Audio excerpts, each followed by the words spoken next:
नमस्ते बच्चों, नोटबुक में आप सभी का एक बार फिर से स्वागत है। आज हम एक नए पाठ के साथ आप सभी के समक्ष उपस्थित हैं, जिसका शीर्षक है विभिन्न माध्यमों के लिए लेखन। बच्चों, एक समय था जब जनसंचार माध्यम के नाम पर सिर्फ रेडियो हुआ करते थे। लोग हमेशा रेडियो से चिपके रहते थे, वहीं समाचार, गाने या नाटक वगैरह सुना करते थे। पर आज हमारे पास जनसंचार के कई सारे माध्यम हैं और वह सभी के लिए सुलभ भी है। इन माध्यमों के विस्तार ने हमारे सामने रोजगार के कई रास्ते भी खोले हैं।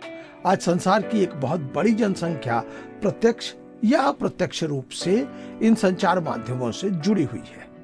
आज हमारे पास जितने भी जनसंचार माध्यम हैं, उन सबके लिए लेखन के अलग अलग तरीके हैं। अखबार और पत्र पत्रिकाओं में लिखने की अलग शैली है, जबकि रेडियो और टेलीविजन के लिए लिखना एक अलग ही कला है। जनसंचार माध्यम के जितने अलग अलग प्रकार हैं, उनकी जरूरतें भी उतनी ही अलग अलग तरह की हैं। विभिन्न माध्यमों के लिए लेखन के अलग अलग तरीकों को समझना बहुत ही आवश्यक है। समय के इस बदलते परिदृश्य में इन माध्यमों के लेखन के लिए बोलने, लिखने के अतिरिक्त पाठकों, श्रोताओं और दर्शकों की जरूरतों को भी ध्यान में रखा जाता है। तो आइए इन जनसंचार के प्रमुख माध्यमों को विस्तार से जानते हैं। आज हर घर में नियमित रूप से अखबार पढ़ा जाता है। इसके अलावा लोग मनोरंजन या समाचार जानने के लिए टीवी भी देखते हैं और रेडियो भी सुनते हैं।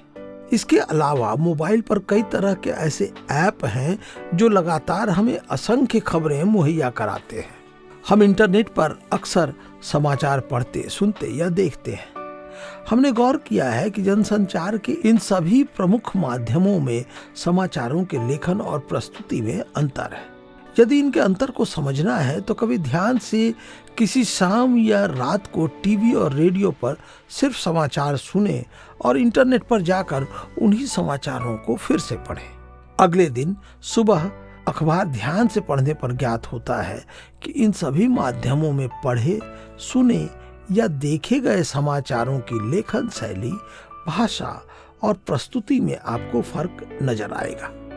निश्चय ही इन सभी माध्यमों में समाचारों की लेखन शैली, भाषा और प्रस्तुति में हमें कई अंतर देखने को मिलते हैं। सबसे सहज और आसानी से नजर आने वाला अंतर कुछ इस प्रकार है।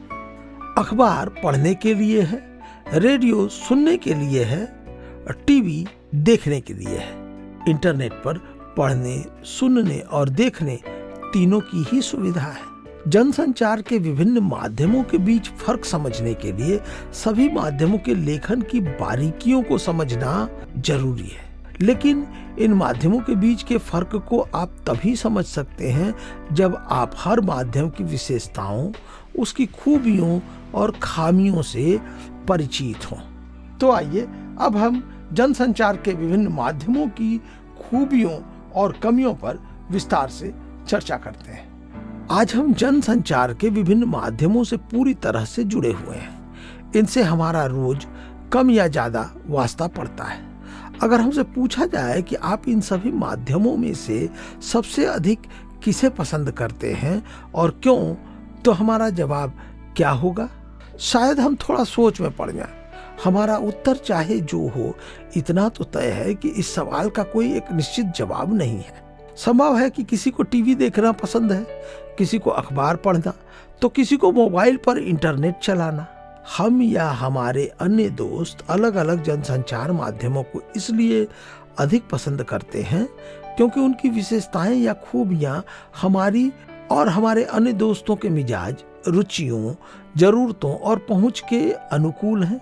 इन सभी बातों से स्पष्ट है कि हम सब अपनी अपनी रुचियों, जरूरतों और स्वभावों के मुताबिक माध्यम चुनते हैं और उनका इस्तेमाल करते हैं। इसका अर्थ यह भी है कि हर माध्यम की अपनी कुछ विशेषताएं या खूबियां हैं, तो कुछ कमियां भी हैं, जिनके कारण किसी माध्यम विशेष को अधिक पसंद करता है तो किसी को कम। इससे हमें यह नहीं समझना चाहिए कि जनसंचार का कोई एक माध्यम सबसे अच्छा या बेहतर है या कोई एक किसी दूसरे से कमतर है। सबकी अपनी कुछ खूबियां और कमियां हैं। जैसे इंद्रधनुष की छटा अलग अलग रंगों के एक साथ आने से बनती है, वैसे ही जनसंचार के विभिन्न माध्यमों की असली शक्ति उनके परस्पर पूरक होने में है। जनसंचार के विभिन्न माध्यमों के बीच फर्क चाहे जितना हो, लेकिन वे आपस में प्रतिद्वंदी नहीं बल्कि एक दूसरे के पूरक और सहयोगी हैं। तो इन सभी बातों के विवेचन से हमें यह ज्ञात होता है कि अखबार में समाचार पढ़ने और रुककर उस पर सोचने में एक अलग तरह की संतुष्टि मिलती है, जबकि टीवी पर घटनाओं की तस्वीरें देखकर उसकी जीवंतता का एहसास होता है। परंतु आज इन सभी माध्यमों का स्थान इंटरनेट ने ले लिया है। इसकी लोकप्रियता ने अन्य सभी माध्यमों को थोड़ा बहुत खतरे में जरूर डाल दिया है। यह अंतरक्रियात्मकता अर्थात इंटरएक्टिविटी और सूचनाओं के विशाल भंडार का अद्भुत माध्यम है।